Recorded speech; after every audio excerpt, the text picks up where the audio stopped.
The cap felt heavier on my head than it should have, weighted with expectations I'd carried for 4 years through sleepless nights in the library, part-time jobs that barely covered textbooks, and the constant reminder that I was different from my classmates in ways that went deeper than economic circumstances.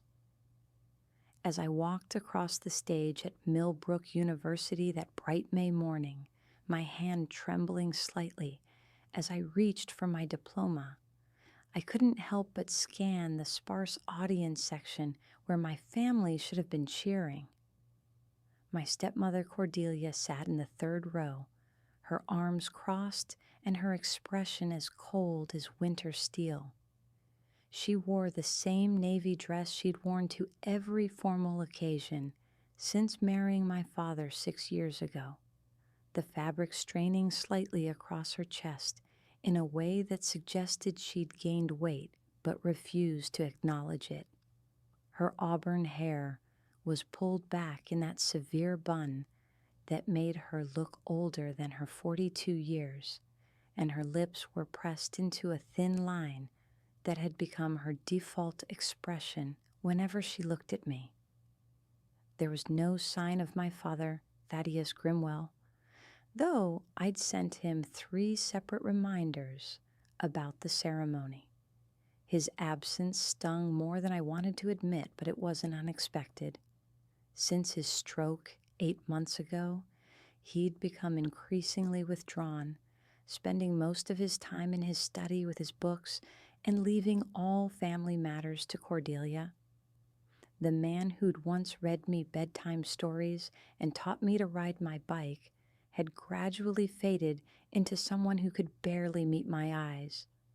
I forced a smile as Dean Whitmore handed me my diploma, the heavy cardstock paper representing 4 years of sacrifice and determination.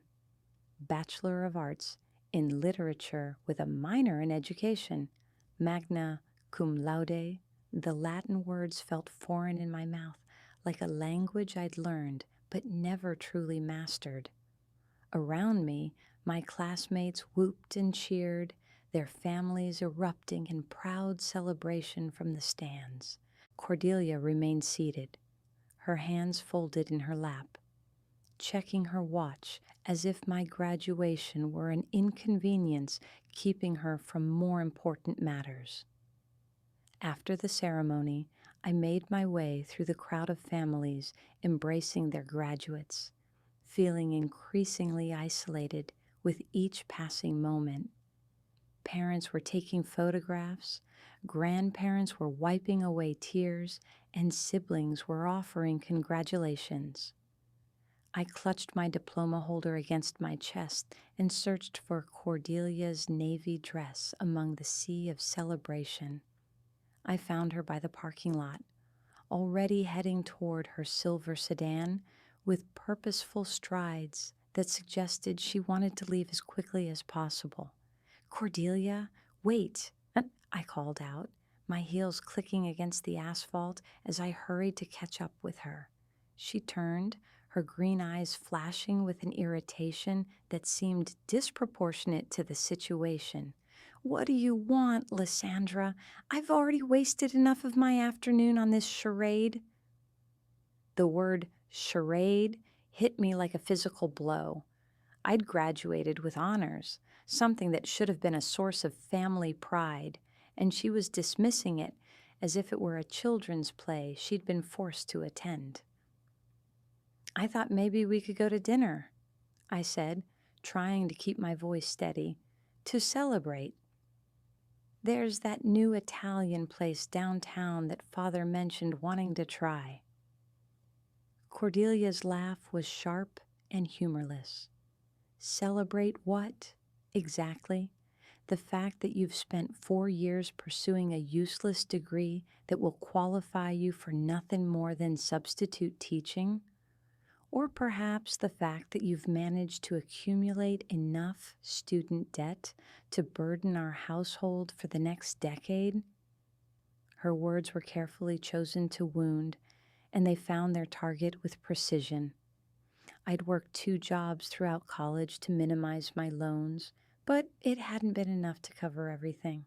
The remaining debt was modest compared to many of my classmates, but Cordelia had a way of turning any financial obligation into evidence of my inadequacy.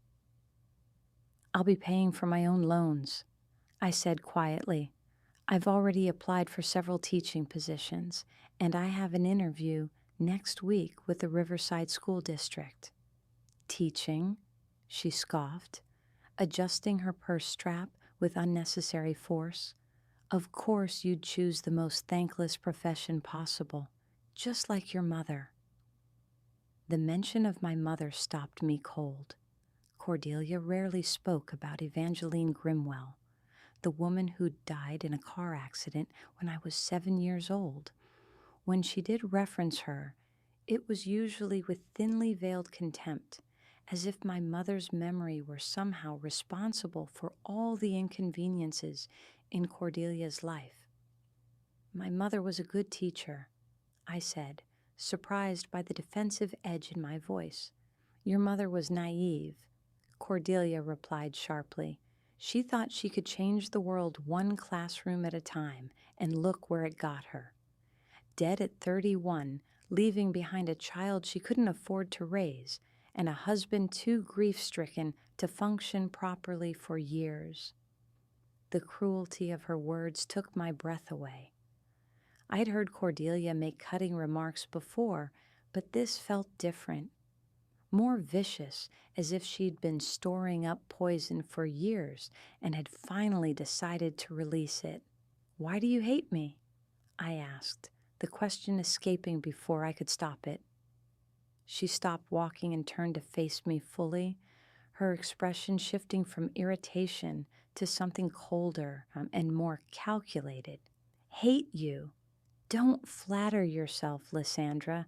Hatred requires passion, and you're not worth that kind of emotional investment."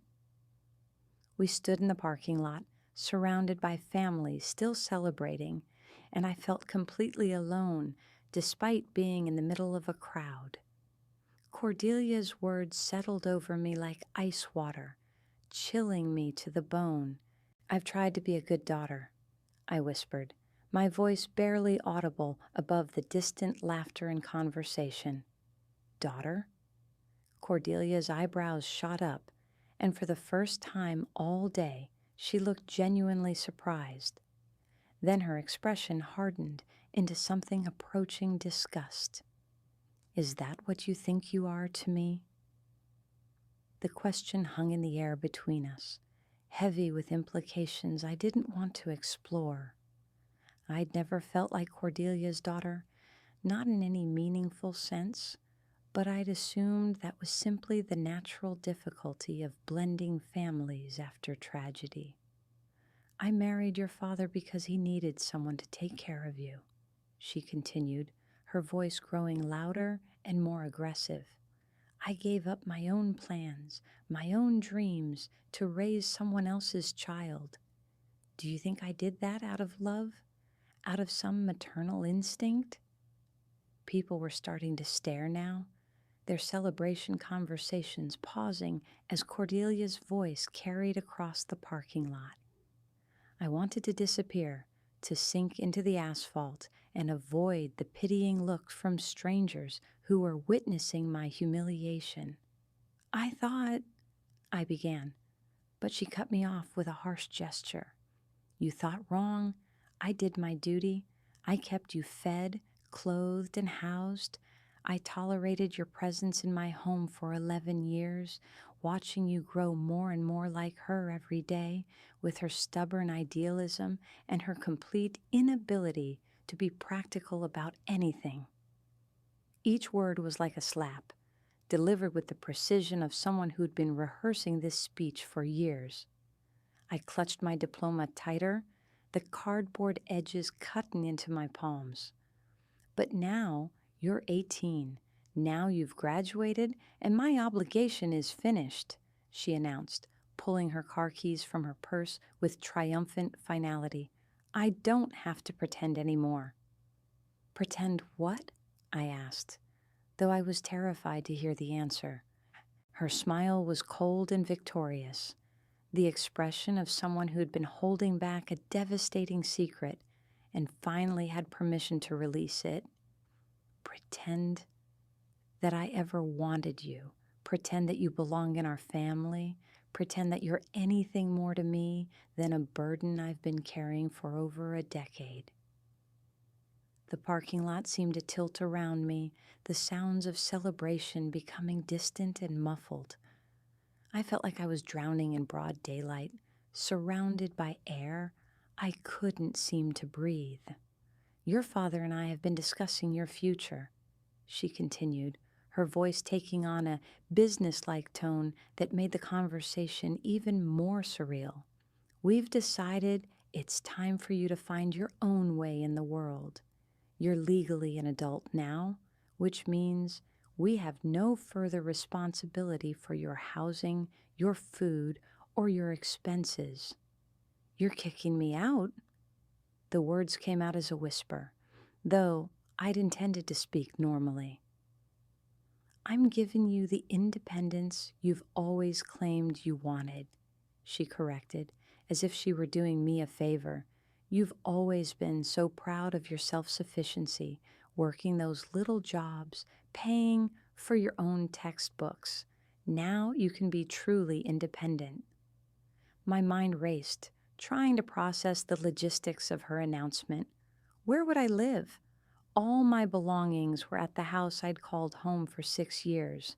My job at the campus bookstore ended with graduation, and I wouldn't start any teaching position until fall, assuming I got hired. My savings account had exactly $237 in it. What about my things? I asked, my voice sounding strange and distant to my own ears. Cordelia opened her trunk and pulled out a large black trash bag, setting it on the ground at my feet with a dull thud. Everything's in there. I took the liberty of packing while you were getting ready this morning. I stared at the bag in disbelief. My entire life, everything I owned, crammed into a garbage sack like refuse, waiting for collection. The symbolism was so brutal, it took my breath away. This is everything? I asked, nudging the bag with my foot. It felt light, suspiciously light for someone's entire worldly possessions. Everything that belongs to you, she clarified. I kept anything that we purchased, naturally. That includes the laptop your father bought for school, the winter coat I picked out for you last year, and most of your clothes since we paid for them. I opened the bag and peered inside. A few pieces of clothing, mostly things I'd bought myself from thrift stores. My mother's jewelry box, which had been mine since childhood. A few books, though not my entire collection. Some toiletries, haphazardly thrown in without any kind of organization. You can't be serious, I said, looking up at her with desperate hope that this was some kind of cruel joke, a test of my character that I could somehow pass. But her expression was deadly serious, her green eyes cold and satisfied. I've never been more serious about anything in my life. Your father agrees that this is for the best. It's time for you to learn what the real world is like without the safety net of family resources. Does he know you're doing this today? Like this? Something flickered across her face, too quickly for me to identify. Your father trusts my judgment in family matters. He always has. The evasiveness of her answer suggested that my father might not be fully aware of the timing and circumstances of my eviction, but I didn't have the luxury of demanding clarification. Cordelia was already getting into her car, clearly eager to end this conversation and leave me standing in the parking lot with my trash bag of possessions. "Where am I supposed to go?" I called out as she started the engine. She rolled down her window just far enough to speak. "That's your problem now, isn't it? You're an adult, Lysandra. Adults figure things out for themselves. I watched her drive away, her silver sedan disappearing into traffic with the casual ease of someone who'd just accomplished an unpleasant but necessary task. The parking lot was emptying around me as families headed off to celebratory dinners and gatherings, leaving me alone with my diploma, my trash bag, and the dawning realization that I had nowhere to go. The weight of my situation settled over me gradually, like water slowly filling a sinking ship. I had no family to call, no close friends who could take me in on such short notice. My college roommates had all moved back home after graduation, scattered across different states. The few acquaintances I'd maintained were casual relationships at best, not the kind of bonds that extended to emergency housing. I sat down on the curb next to my bag, my graduation gown pooling around me in a puddle of black polyester. The irony wasn't lost on me. This should have been one of the proudest days of my life, the culmination of years of hard work and sacrifice. Instead, I was homeless and alone, cast out by the only family I had left. The afternoon sun was getting hot, and the polyester gown was making me sweat. I wanted to take it off, but underneath, I was wearing one of my nicer dresses, and I had a superstitious fear that removing the graduation regalia would somehow make the situation more real, more final. Cars continued to pass by on the street in front of the university, their occupants probably heading home to air conditioning and cold drinks, to families who wanted to hear about their day. I thought about my father, likely sitting in his study with no idea that his wife had just thrown his daughter out like unwanted furniture. Since his stroke, he'd become increasingly dependent on Cordelia for information about daily life, trusting her to handle details he found overwhelming. Would she even tell him what she'd done? Or would she wait until he asked about me at dinner, then casually mention that I'd decided to move out on my own? I could picture her delivering the news with that slight smile she wore when she thought she'd been particularly clever. A group of graduates walked past, laughing and taking selfies with their diplomas. One of them, a girl named Rebecca from my Victorian literature class, had noticed me sitting alone and approached with concern. "Lysandra, are you okay? You look upset." I wiped my eyes, realizing I'd started crying without noticing. "I'm fine, just taking a moment to process everything." She looked unconvinced, but didn't push. "Are you coming to the reception at Morrison Hall? Professor Caldwell is buying drinks for all the literature majors." The reception. I'd forgotten about it entirely, though I'd been looking forward to it for weeks. It seemed like something from another life now, a celebration I no longer had any right to attend. "Maybe later," I lied, forcing a smile. "I need to take care of some family stuff first." Rebecca nodded and rejoined her friends, leaving me alone again with my increasingly desperate thoughts. The reception would go on without me. My professors would wonder briefly where I was, and then life would continue as if I'd never existed. The sun was beginning to set, casting long shadows across the parking lot. I'd been sitting on the curb for over 2 hours, watching the campus empty as everyone else moved on to their post-graduation celebrations. My legs were getting stiff, and I knew I couldn't stay here much longer. Campus security would eventually notice a lone figure sitting with a trash bag and ask questions I didn't know how to answer. I pulled out my phone and scrolled through my contacts, looking for someone, anyone who might be able to help me figure out my next move. The list was depressingly short and filled with people I hadn't spoken to in months. classmates who knew me only as the quiet girl who always sat in the front row, professors who might remember my face but certainly wouldn't offer housing to a former student. My thumb hovered over my father's number for a long moment before I realized I didn't even know what to say to him. How do you tell your parent that their spouse has thrown you out of the house? How do you explain that the woman he trusted to care for his daughter had been counting down the days until she could legally abandon that responsibility?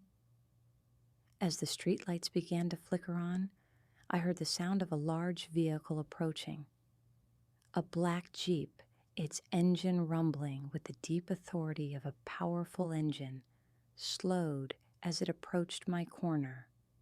The windows were tinted too dark for me to see the driver, but the vehicle came to a complete stop directly in front of where I was sitting.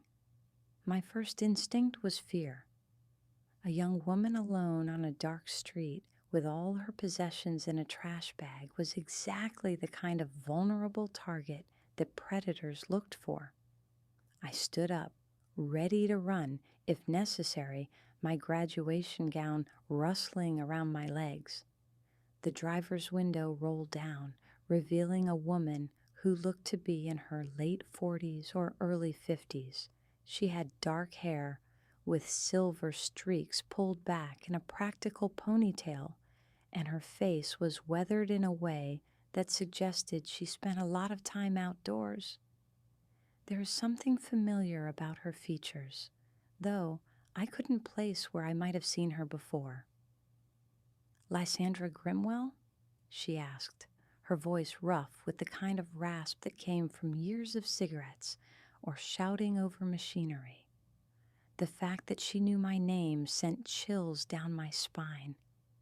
I took a step backward, my hand instinctively reaching for my phone. "Who's asking?" I replied, trying to sound more confident than I felt.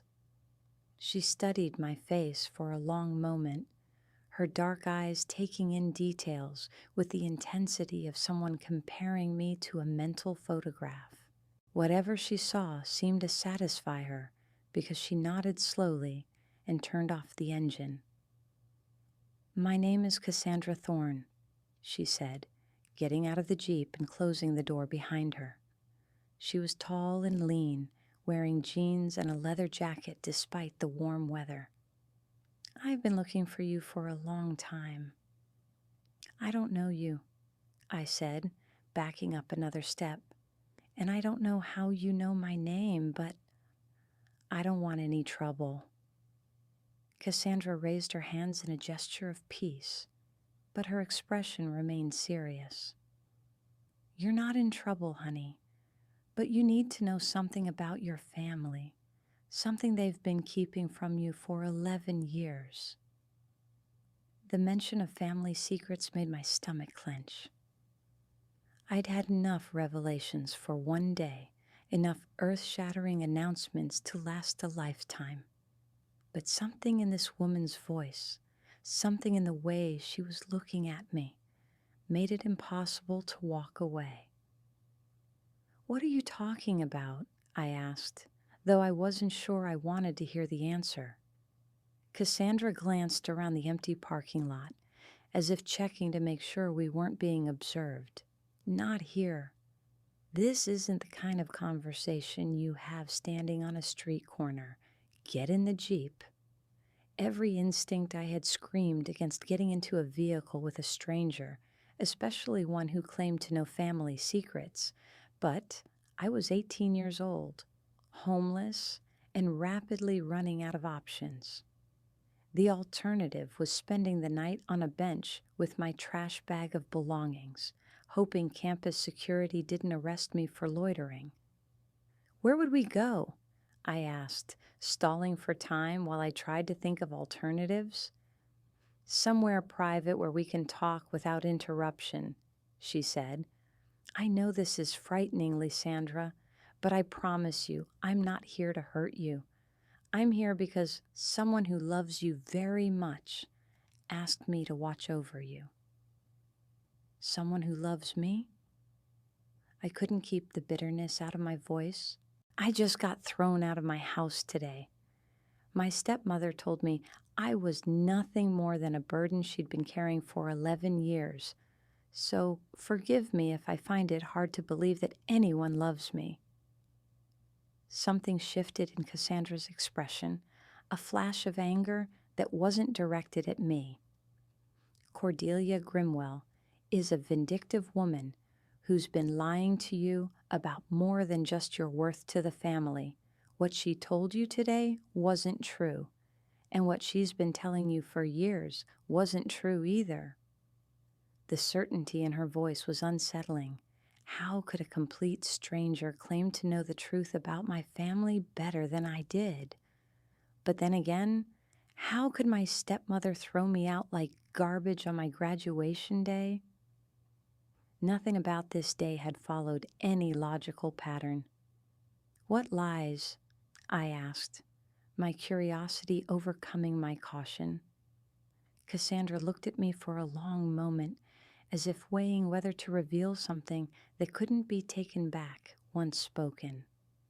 Finally, she took a deep breath and said the words that would change everything I thought I knew about my life. Your mother isn't dead, Lysandra. Evangeline Grimwell is alive, and she's been waiting 11 years to see you again. The words hit me like a physical blow, knocking the breath from my lungs and making my knees weak. I grabbed onto the nearby lamppost for support, my graduation cap falling to the ground as I stared at this stranger who had just upended the foundation of my entire existence. That's impossible, I whispered, my voice barely audible. My mother died in a car accident when I was 7. I was there. I remember the funeral. Cassandra's expression softened with something that looked like pity. You remember what they wanted you to remember. You were a child, Lysandra. Children believe what the adults in their lives tell them, especially when those adults control every piece of information they receive. My mind was reeling, trying to process what she was saying while simultaneously rejecting it as impossible. I had memories of my mother's funeral, vague and dreamlike, but still present. I remembered my father crying, remembered Cordelia appearing in our lives shortly afterward to help take care of me. I remembered the gradual way our house had changed, how my mother's pictures had disappeared one by one until only a single photograph remained on my nightstand. You're lying, I said, but even as the words left my mouth, I could hear the uncertainty in my voice. Why would anyone fake someone's death? Why would my father let me believe my mother was gone if she wasn't? Cassandra picked up my fallen graduation cap and handed it to me, her movements careful and deliberate. Because your father was told she was dead too. Because Cordelia Grimwell had reasons for wanting your mother out of the picture, and she had the connections to make it happen. The parking lot seemed to spin around me as I tried to make sense of what she was telling me. If my mother was alive, where had she been for 11 years? Why hadn't she tried to contact me? Why hadn't she come to my graduation, to any of the important moments in my life? Where is she? I asked, the question coming out in a rush. If she's alive, where has she been? Why didn't she? I couldn't finish the sentence, couldn't voice the abandonment I'd felt for over a decade. She's been trying to find you, Cassandra said gently, but Cordelia made sure that was nearly impossible. New identities, sealed records, legal barriers that took years to navigate. Your mother never stopped looking for you, never stopped hoping she'd get the chance to explain what really happened. I sank down onto the curb again, my legs no longer able to support me. The trash bag of my belongings sat beside me like a monument to everything I'd believed about my life, about my worth, about my place in the world. If what this woman was saying was true, then everything Cordelia had told me today, every cruel word about being unwanted and burdensome, was part of a deception that had been going on for over a decade. I don't understand, I said, looking up at Cassandra with desperate confusion. If my mother is alive, if she's been looking for me, then how did you find me? How did you know I'd be here? Cassandra glanced around the empty parking lot again, her expression becoming more urgent. I've been watching from a distance for months, waiting for the right moment. Your mother knew this day would come, knew that Cordelia would eventually show her true colors once you were legally an adult. She's been preparing for this. The idea that my mother, supposedly dead for 11 years, had been somehow orchestrating events from the shadows was almost too much to comprehend. But it explained the timing, the way Cordelia had seemed so prepared with her cruel speech, so ready to cast me out the moment I graduated. Take me to her, I said suddenly, the words coming out before I'd fully thought them through. If she's really alive, if she's really been looking for me, I need to see her. Cassandra nodded, as if she'd been waiting for me to reach that conclusion. That's exactly what I was hoping you'd say. But Lysandra, you need to understand that what you're going to learn about your family, about what happened 11 years ago, it's going to be difficult to hear. It's going to change how you see everything about your past. I looked at the trash bag beside me, at my graduation cap crumpled in my hands, at the empty campus where I'd just finished 4 years of my life only to be thrown away like garbage. How much worse could the truth possibly be than the reality I was already living? I'm ready, I said, standing up and shouldering the trash bag. I've spent 11 years believing lies. I think it's time I learned the truth. Cassandra opened the passenger door of the Jeep and gestured for me to get in. The interior was surprisingly clean and well-maintained, with black leather seats and the faint smell of vanilla air freshener. As I settled into the passenger seat with my trash bag at my feet, I noticed several photographs tucked into the visor above me. They looked like surveillance photos, the kind taken from a distance with a telephoto lens. How long have you been watching me?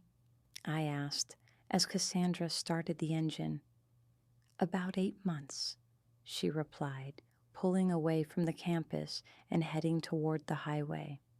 Ever since your mother finally tracked down where you were living.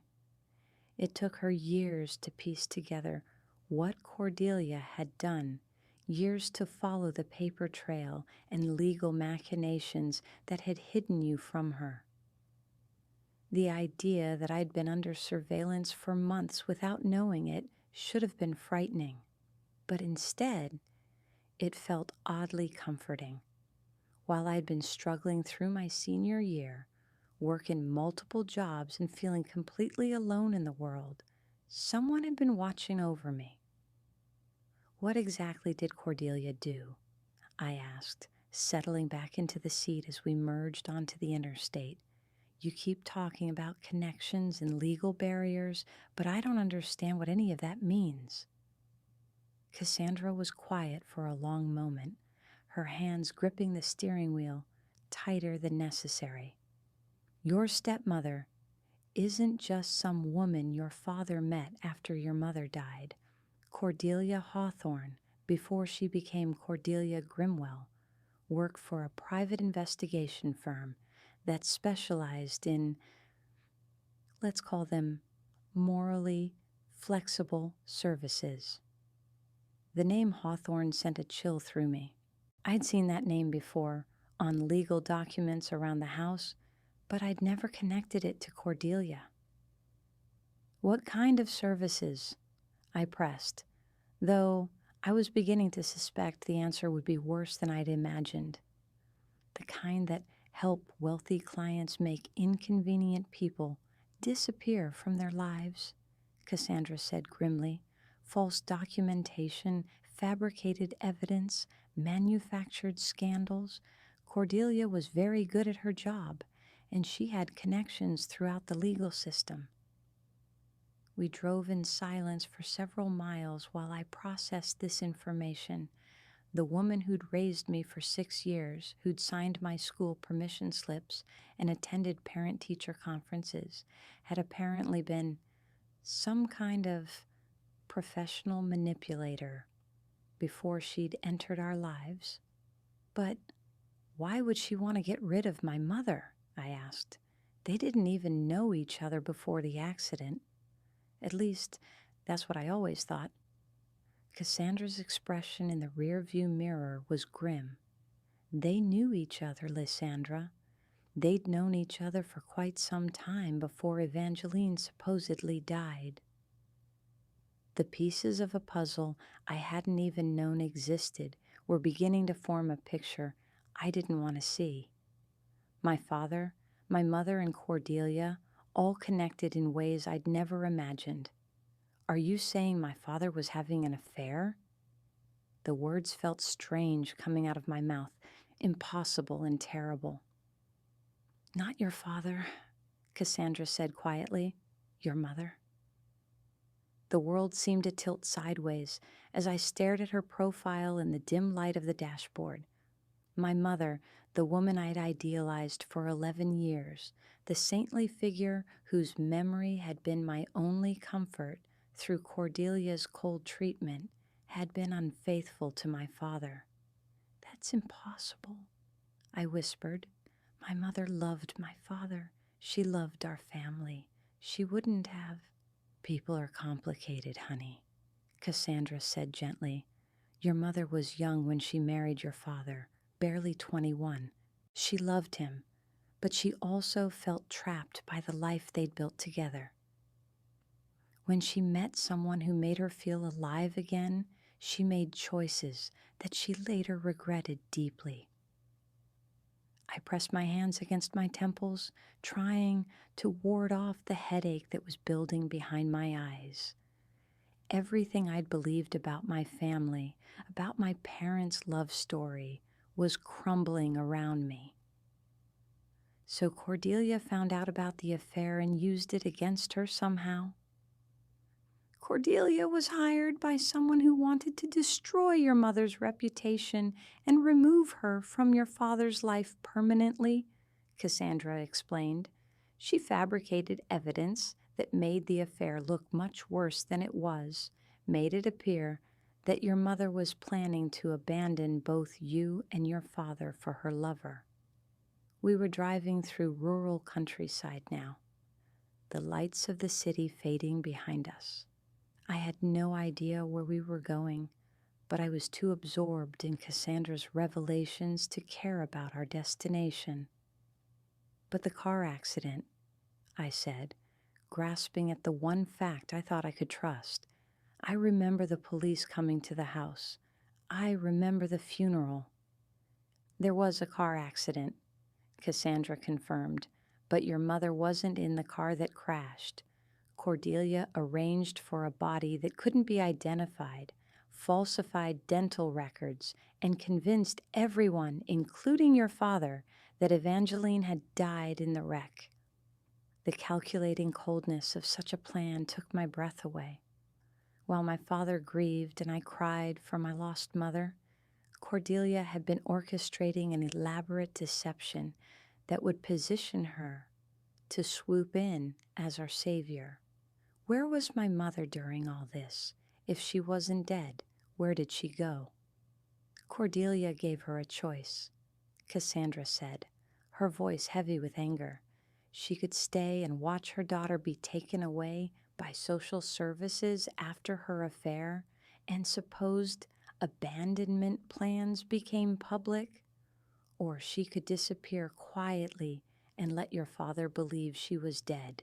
Cordelia promised that if she left, you would be well cared for, that you'd have a stable home with your father. I closed my eyes, trying to imagine the impossible choice my mother had faced: stay and fight a battle rigged against her, likely losing custody of me in the process, or disappear and trust that the woman who destroyed her life would keep her promise to care for her daughter. She believed Cordelia would take care of me. Your mother was desperate and terrified, Cassandra said. Cordelia had already demonstrated how thoroughly she could manipulate documentation and testimony. She convinced your mother that fighting would only make things worse for you, that the scandal would follow you for the rest of your life. The cruel irony wasn't lost on me. My mother had sacrificed herself to protect me from a difficult childhood, only to leave me in the hands of a woman who'd spent 11 years making me feel unwanted and worthless. "How do you know all this?" I asked. "Who are you exactly?" Cassandra was quiet for so long that I thought she might not answer. Finally, she said, "I'm the woman your mother was having the affair with." The confession hit me like a physical blow. I'd been sitting in a car for over an hour with the person whose relationship with my mother had set this entire nightmare in motion. The woman who had been partly responsible for destroying my family was now claiming to be my rescuer. "You're the reason all this happened," I said, my voice rising with anger I hadn't known I was capable of feeling. "If my mother hadn't been seeing you, none of this would have occurred." "You're right," Cassandra said simply. "I fell in love with your mother, and she fell in love with me, and our relationship gave Cordelia the weapon she needed to tear apart your family. I've been living with that guilt for 11 years. I wanted to demand that she stop the car, to let me out on the side of the highway, rather than continue this journey with the person who had helped destroy my childhood. But where would I go? Back to a campus where I no longer belonged, to a father who might not even know his wife had thrown me out, to Cordelia, who'd made it clear I was no longer welcome in what I'd thought was my home. "Why should I trust you?" I asked. "Why should I believe anything you tell me when you were part of the reason my life became a lie?"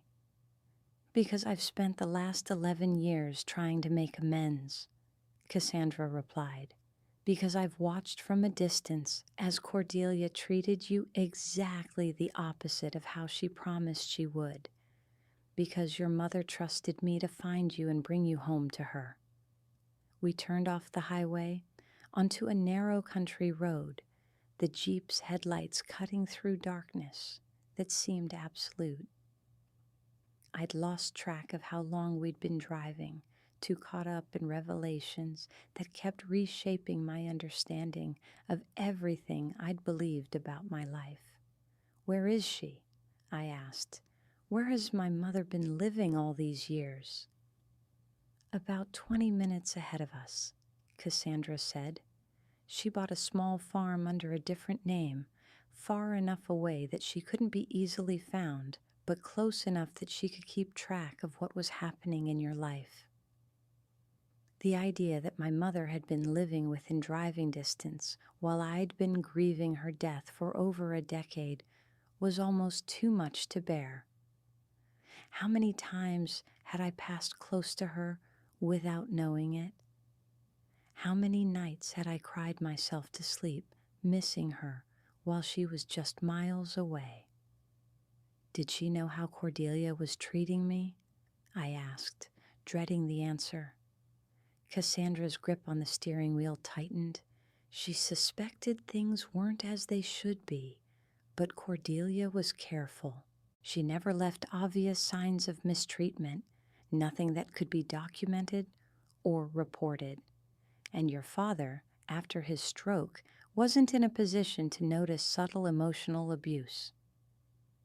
We drove through a small town that looked like something from a postcard, with a single main street lined with antique shops and cafes that were closed for the evening. Street lamps cast pools of yellow light on empty sidewalks, and I found myself wondering what kind of life my mother had built in a place like this. What's she been doing all these years? I asked. How has she been living?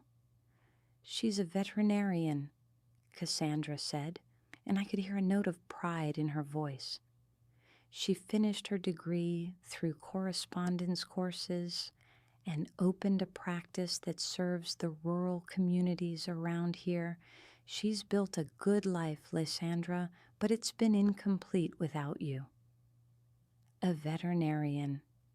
My mother had always loved animals. I remembered that much from my childhood. She'd been the one to nurse injured birds back to health, to insist that we adopt our various cats and dogs from shelters rather than buying from pet stores. It made sense that she'd chosen a career that let her care for creatures that couldn't speak for themselves. We turned onto an even smaller road, little more than a gravel path winding between fields and clusters of trees.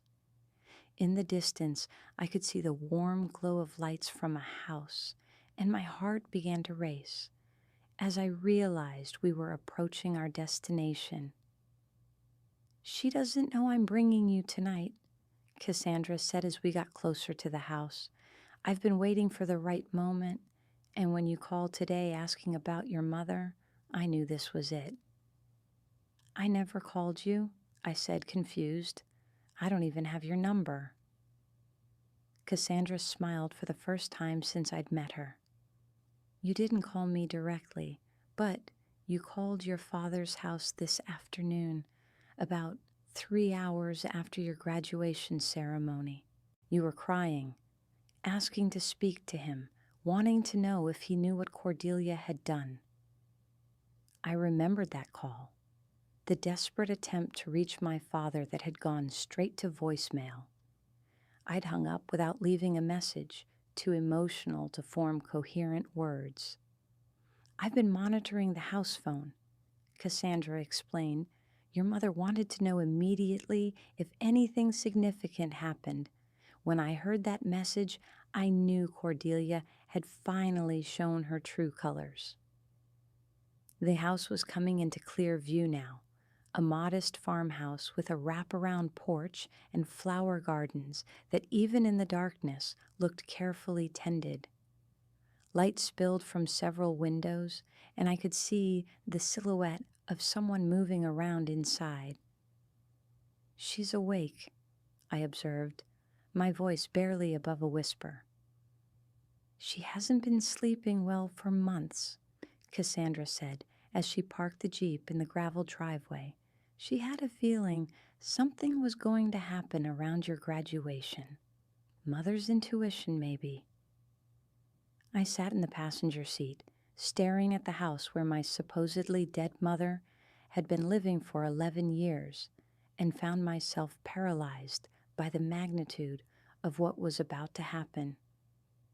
What do you say to someone you've been mourning for over a decade?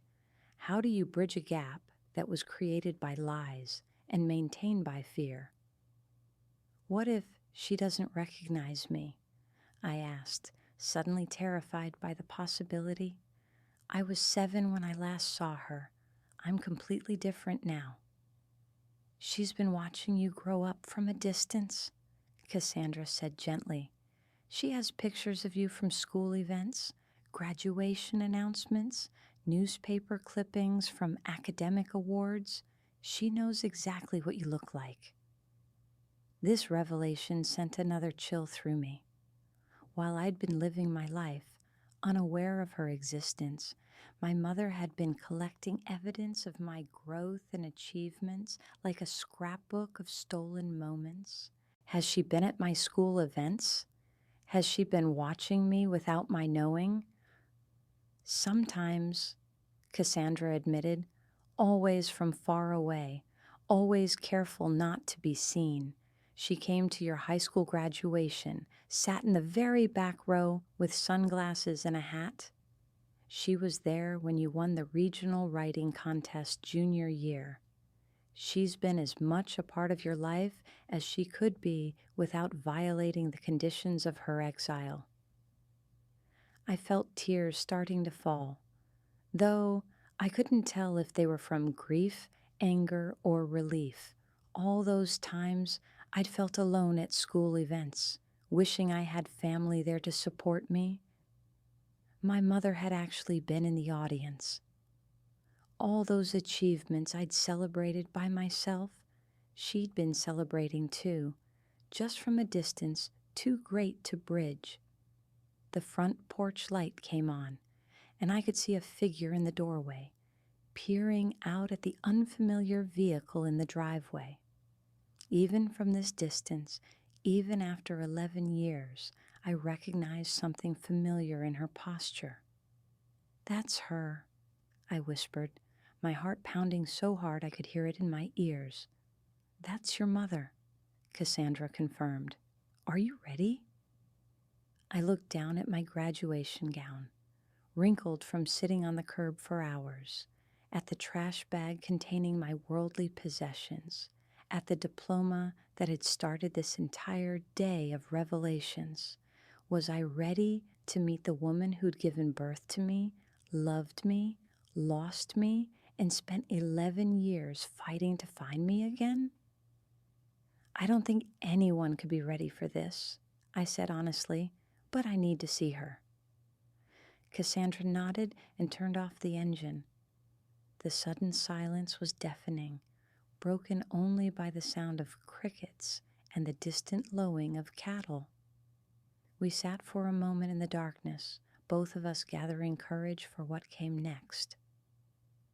"Before we go in," Cassandra said, "I want you to know that your mother never wanted to abandon you. Every day for the last 11 years, she's wondered if she made the right choice. She sacrificed her own happiness to try to protect yours, even though it meant losing the most important person in her life." I nodded, not trusting my voice to remain steady if I tried to speak. Through the window of the house, I could see the figure moving closer to the door, obviously curious about the late-night visitors. "She's going to cry when she sees you," Cassandra warned. "She's going to want to hold you and never let you go. And she's going to apologize over and over for leaving you, even though she had no choice." I wiped my eyes with the sleeve of my graduation gown and took a deep breath. "Let's go." We got out of the Jeep, and I found myself walking on unsteady legs toward the porch of a house I'd never seen before, but which somehow felt like coming home. The woman in the doorway stepped into the porch light, and I got my first clear look at my mother in 11 years.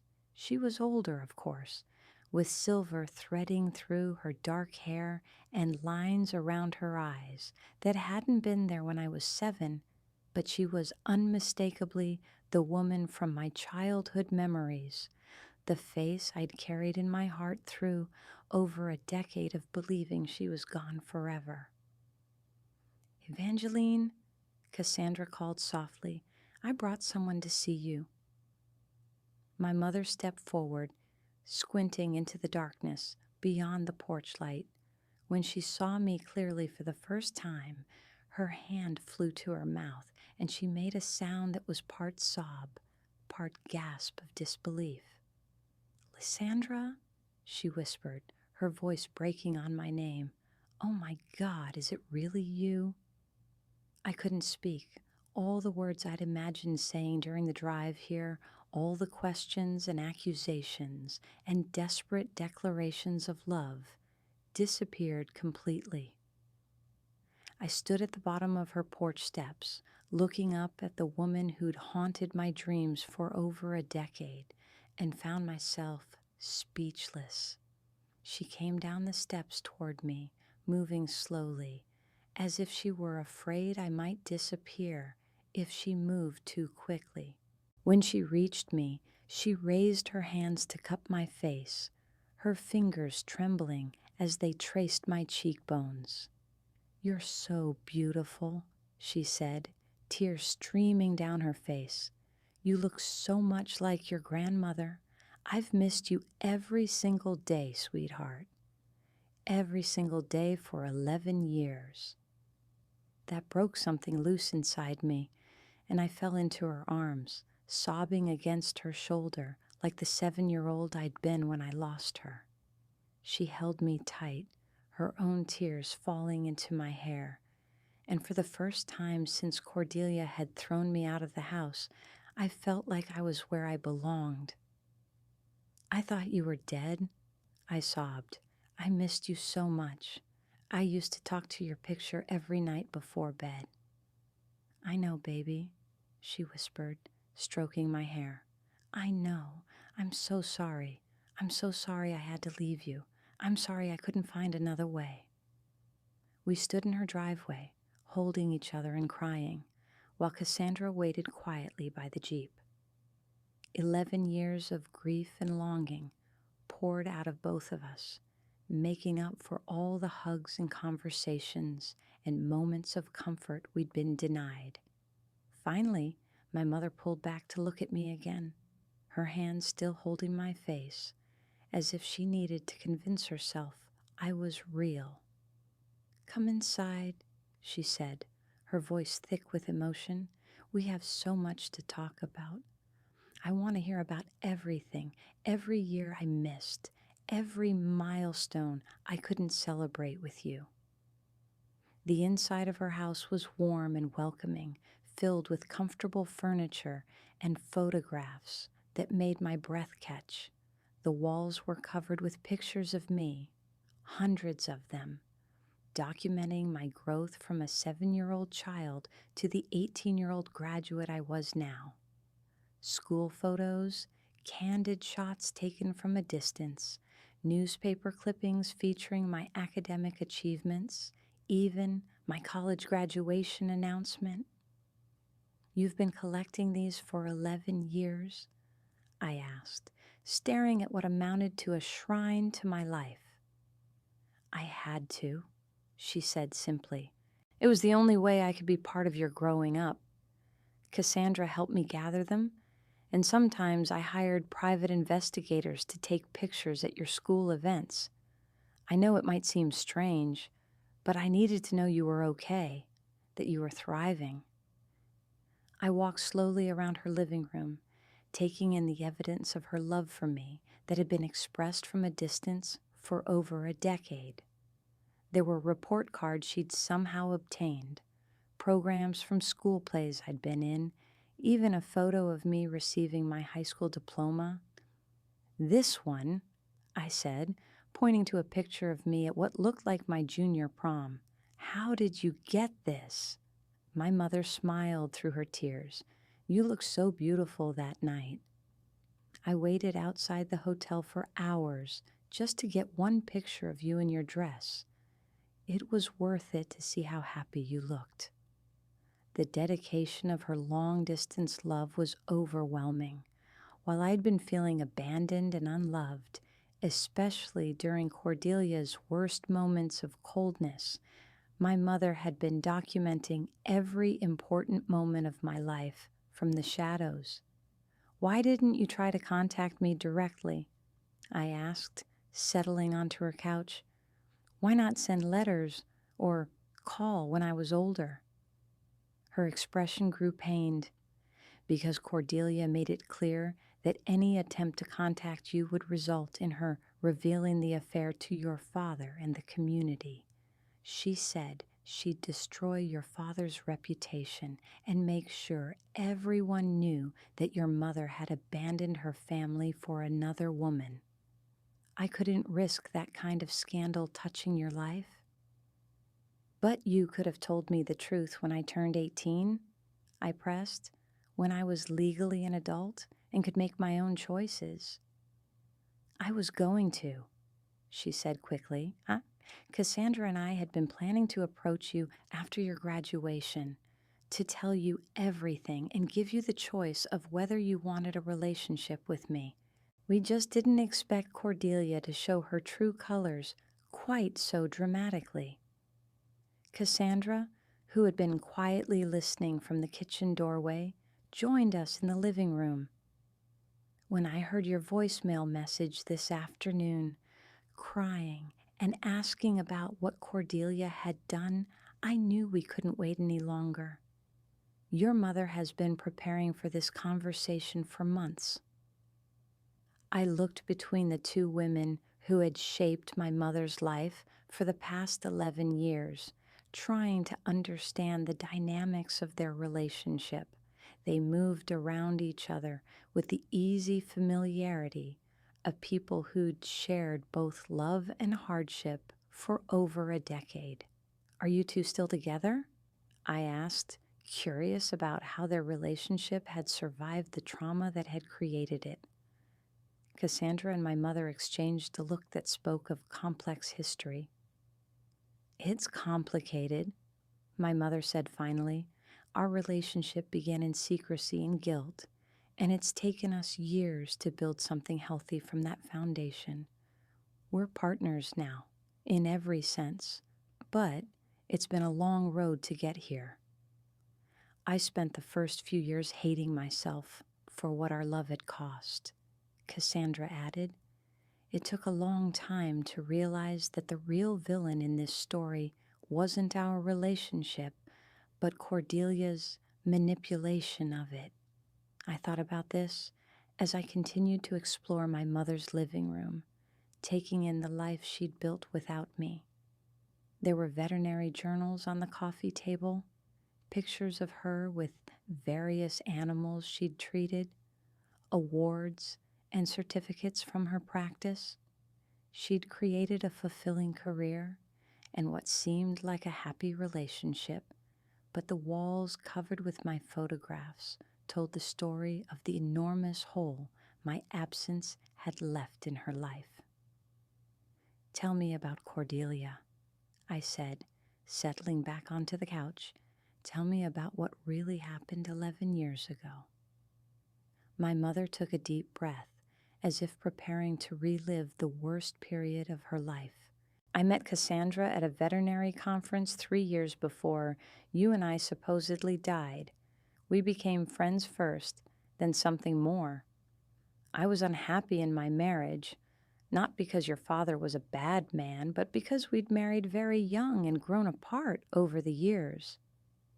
"I knew she was married," Cassandra interjected. "I knew she had a daughter, but we fell in love anyway, and we convinced ourselves that we could find a way to make it work without hurting anyone."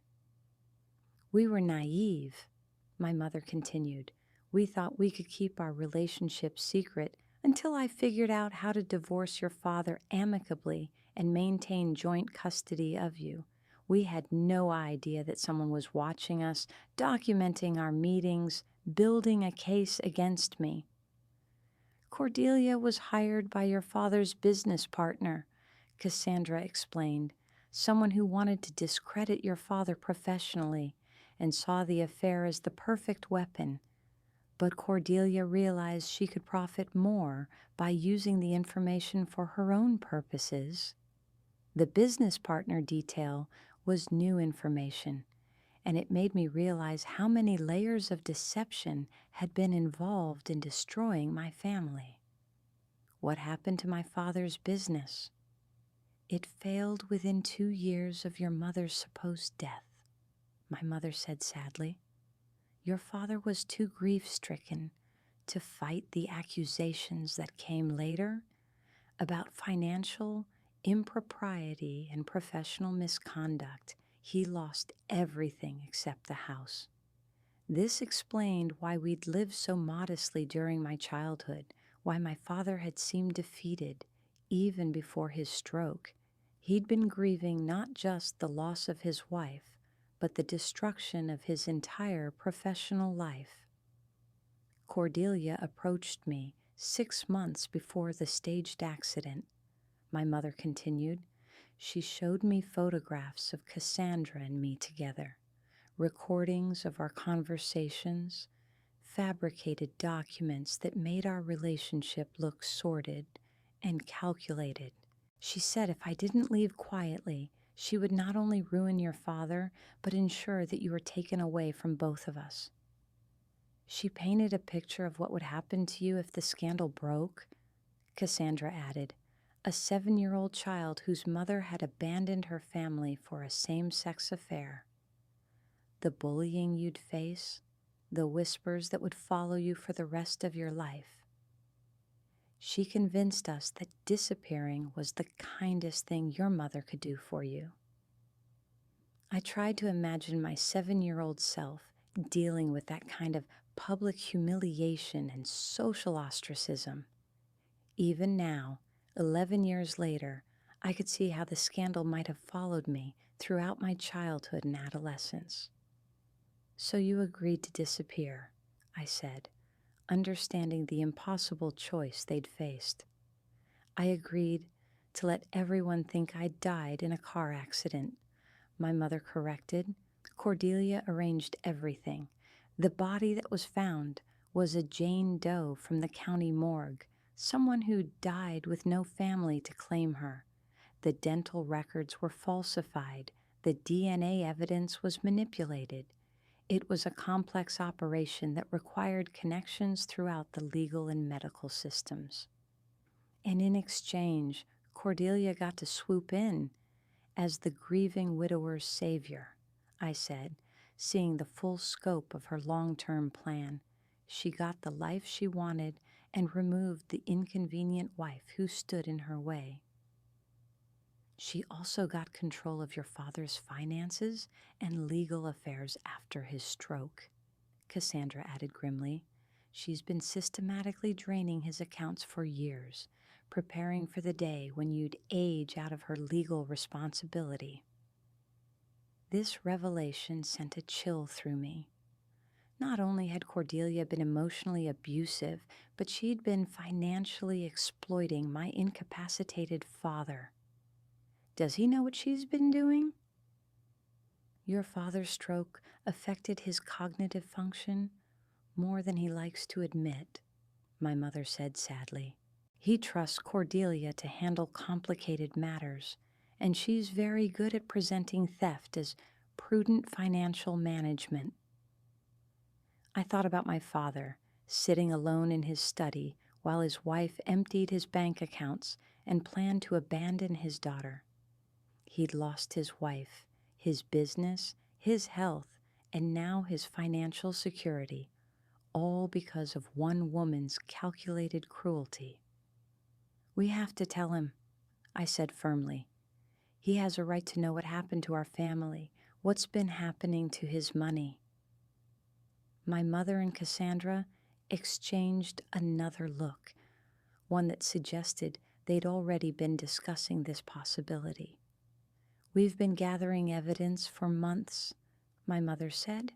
Financial records, documentation of Cordelia's real identity and past employment, proof of the fabricated evidence she used to frame our affair as something much worse than it was. The question is whether your father is strong enough to handle the truth, Cassandra added, learning that his wife has been lying to him for 11 years, that the daughter he thought he'd lost is actually alive, that he's been a victim of an elaborate con game. It could be devastating to someone in his condition. I considered this carefully. My father had always been a strong man, but his stroke had left him fragile in ways that went beyond physical health. Still, living under Cordelia's control and manipulation couldn't be good for him either. He deserves to make that choice for himself, I said finally, and he deserves to know that his daughter is alive and wants to see him. My mother smiled, the first genuinely happy expression I'd seen from her since our reunion. I was hoping you'd say that. I've missed your father too, you know. Despite everything that went wrong between us, he was a good man who didn't deserve what Cordelia did to our family. We spent the next several hours talking, filling in 11 years of separation with stories and explanations, and shared grief over everything we'd missed. My mother told me about her veterinary practice, about the animals she'd saved and the community she'd built.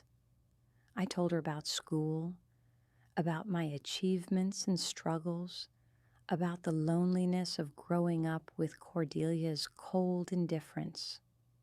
As dawn approached, we began planning our approach to my father. Cassandra had continued monitoring the house, and she knew that Cordelia typically left every Thursday morning for what she claimed were hair appointments, but were actually meetings with her former colleagues in the private investigation business. She's been preparing to disappear, Cassandra explained. She's transferred most of your father's remaining assets to offshore accounts and has been establishing a new identity. My guess is she was planning to leave within the next few months, once she was sure you were completely out of the picture. But she wasn't expecting me to find you so quickly, my mother added. She thought throwing you out would be the end of it, that you'd struggle on your own for a while and eventually give up trying to contact your father. The calculated cruelty of Cordelia's plan was breathtaking. She'd not only stolen 11 years of my relationship with my mother, but she'd been preparing to abandon my father just as thoroughly once she'd extracted everything of value from his life. We'll go to him tomorrow morning, I decided, while Cordelia is out.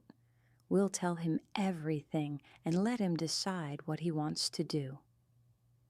My mother reached across the couch and took my hand, her fingers intertwining with mine in a gesture that felt both foreign and familiar. Are you prepared for how difficult this might be? He may not believe us at first. He may be angry at me for letting him think I was dead all these years. He'll be hurt, I agreed, but he'll also understand that you are protecting me, protecting all of us from something much worse. And once he sees the evidence of what Cordelia has really been doing, he'll realize that the woman he trusted was his family's greatest enemy. As the sun began to rise over my mother's farm, painting the sky in shades of pink and gold, I felt something I hadn't experienced in years: hope. Not just for my own future, but for the possibility of rebuilding a family that had been torn apart by lies and manipulation. The next morning, I rode with Cassandra and my mother to the house where I'd grown up. The house where my father still lived, with the woman who'd orchestrated the destruction of our family. As we pulled into the driveway of the modest colonial home, I felt my heart racing with anticipation and fear. Cordelia's silver sedan was gone, as Cassandra had predicted it would be. The house looked exactly as I'd left it just 2 days earlier, though it felt like years had passed since my graduation ceremony. The flower beds my mother had planted over a decade ago were still there, though overgrown and neglected under Cordelia's care. "Are you ready?" my mother asked, her voice trembling with emotion. I looked at the woman who'd given birth to me, who'd sacrificed everything to protect me, who'd spent 11 years waiting for this moment. Then I looked at the house where my father waited, unaware that his world was about to change forever. "I'm ready," I said, and meant it. We walked to the front door together, 3 women carrying the truth that would finally set our family free from over a decade of lies. Whatever happened next, whatever my father's reaction would be, we were no longer victims of Cordelia's manipulation. We were survivors who'd found each other again, and we were going home.